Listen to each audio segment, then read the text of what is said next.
Hello everybody! If you want to read all the stories in full, please go to www.steveuk.blog. Thank you. Short story 572, The Introvert's Challenge. Intermediate. Steve, an Englishman in his 60s, was a quiet man who preferred the comfort of his own home and the companionship of his dog, Bobby. He enjoyed the peace and quiet, and he didn't often venture out into the bustling world. However, today was different. His slightly elder sister, Myra, had invited him to a party at a pub in town to celebrate her divorce. The pub was old, with beautiful wooden beams and an oldy-worldly feel to it. It was filled with Myra's friends and family, all gathered to wish her luck and congratulations. Steve's two nieces, Lucy and Kelly, were there, along with Kelly's daughter, Chloe. Lucy had brought her boyfriend, Julian, to the party as well. Kelly's boyfriend, Jason, loved fishing, so he didn't come as he was out enjoying his fishing. As Steve entered the pub, he was immediately overwhelmed by the noise and the crowd.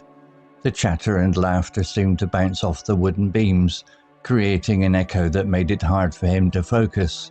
He found a quiet corner to sit in next to his sister. It was near the buffet table, and he tried to blend in with the surroundings. The buffet was laid out beautifully with an array of delicious food. After a while, Lucy got Steve a plate with a selection from the buffet, and he tried to enjoy the flavors. But the noise and the people were too much for him. He could feel his anxiety rising, and he knew he wouldn't be able to stay for much longer. Despite his discomfort, Steve was glad to be there to support his sister. Myra had been through a lot, and he wanted to show her that he cared. He forced a smile and tried to engage in conversation with some of the guests, but it was difficult. The noise was too loud, and he couldn't hear what they were saying. After about 2 hours, Steve knew he had reached his limit. He said to Myra his congratulations for her new beginning. He said goodbye to the family and the couple of people he knew, then he made his way to the door, relieved to be leaving the noisy pub behind. As he stepped out into the cool night air, Steve took a deep breath and felt the tension in his body begin to ease.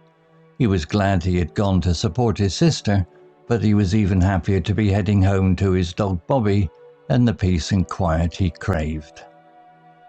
Vocabulary notes. Venture, verb, meaning to go somewhere or do something that may be dangerous or unpleasant.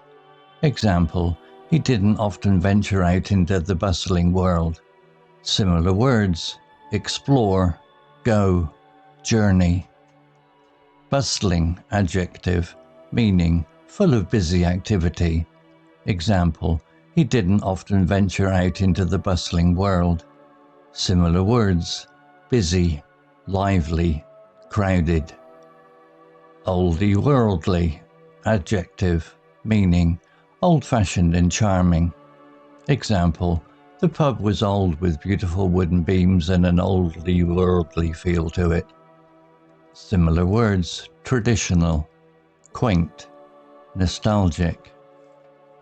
Gathered, verb, meaning come together, assemble or accumulate. Example, it was filled with Myra's friends and family, all gathered to wish her luck and congratulations. Similar words, assembled, met, congregated. Overwhelmed, adjective, meaning feel a strong emotional effect that is difficult to deal with.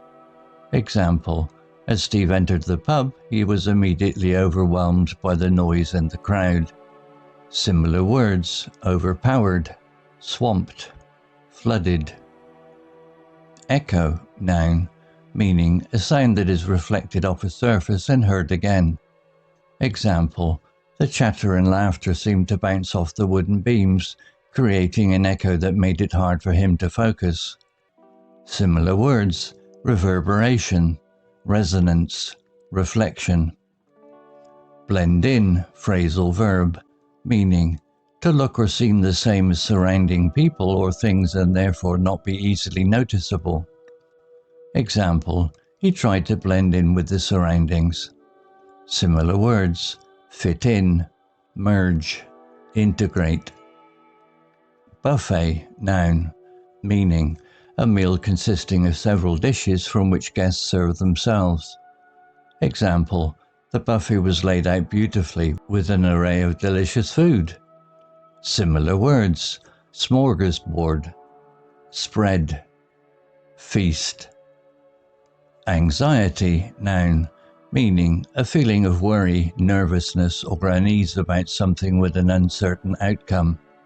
Example: he could feel his anxiety rising and he knew he wouldn't be able to stay for much longer. Similar words: nervousness, worry, apprehension. Engage, verb, meaning participate or become involved in. Example: he forced a smile and tried to engage in conversation with some of the guests, but it was difficult. Similar words: involve, participate, interact.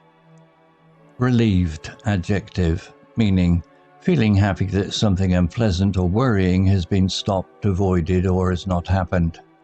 Example: he made his way to the door, relieved to be leaving the noisy pub behind.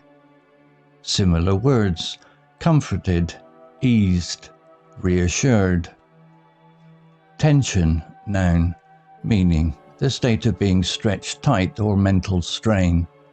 Example: he felt the tension in his body begin to ease.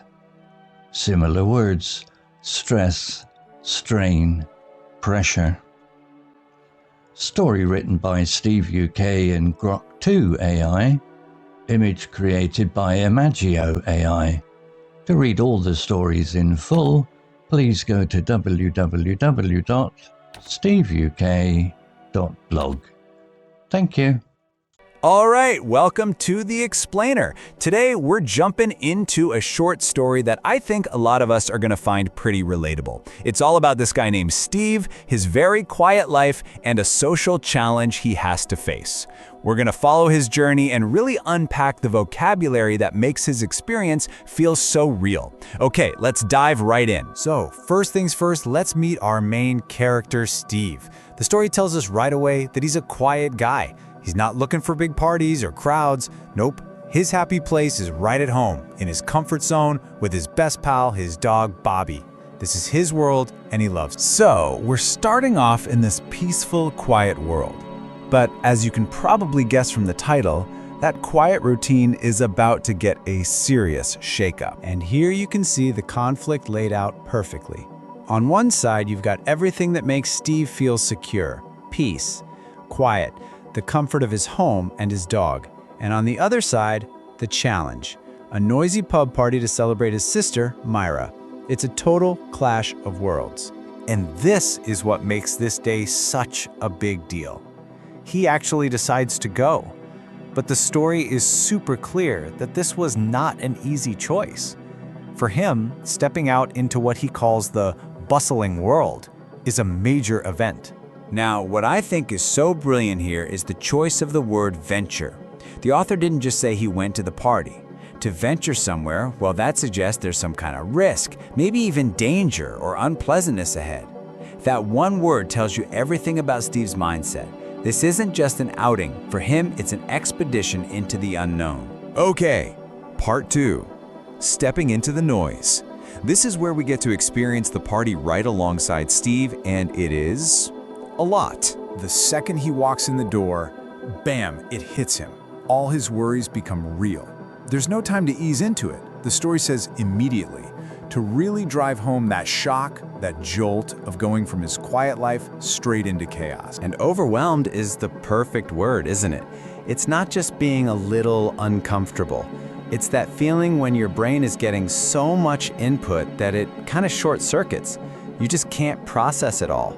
It's an emotional state that's really, really hard to handle. So what exactly made it so overwhelming? Well, the story gives us these amazing sensory details. It wasn't just background noise, it was specific. The chatter and laughter were literally bouncing off the wooden beams, creating this confusing echo.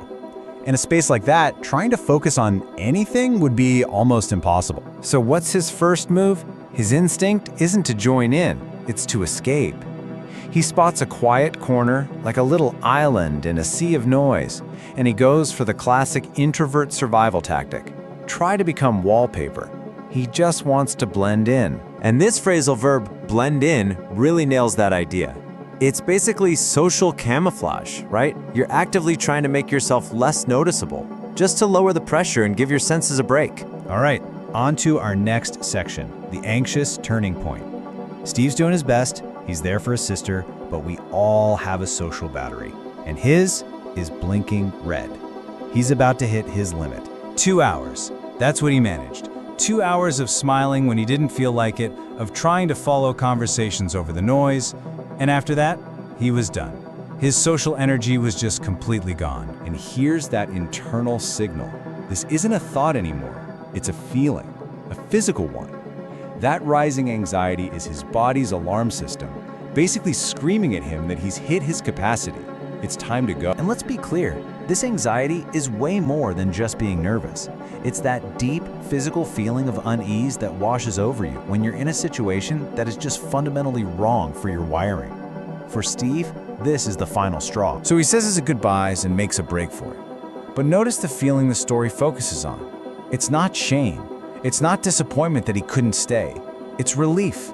Leaving wasn't a failure. It was an act of self-care, and it felt good. And that's exactly what relieved is.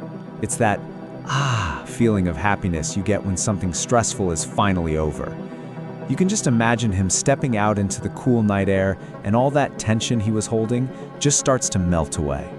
So let's wrap this up by taking a quick look back at the vocabulary that really brought this whole story to life. Think of it as a toolkit for talking about this very specific but very common kind of experience. So here's a quick rundown of some other great words from the story. We had bustling to describe that chaotic world he tries to avoid. We saw him try to engage in conversation. The author threw in a detail about the buffet, which just makes the party feel more real. And of course, that feeling of tension that finally, thankfully, started to ease. Every single word adds another layer. So when you boil it all down, Steve's story isn't just about being an introvert. It's really about self-awareness. He ventured out, he did the hard thing for his sister, but he also knew his limits, and, this is the important part, he respected them. He knew that true peace, for him, was waiting at home. Which leaves us with one last question to think about. What helps you find your peace and quiet?